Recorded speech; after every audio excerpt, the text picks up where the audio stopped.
Խաղաղությունն է ապագա սերունդների համար կորուստները կանխելու միակ բանալին։ Միրզոյանը Փարիզում։ Իտալիայում Հայաստանի և Ադրբեջանի դեսպանները մասնակցել են խաղաղությունը հնարավոր է քննարկմանը։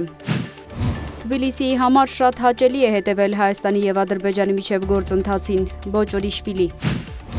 Էստոնիան աջակցում է Հայաստանի հետ խաղաղ գործընթացն առաջ մղելու Ադրբեջանի ջանքերին, Էստոնիայի արտգործնախարար։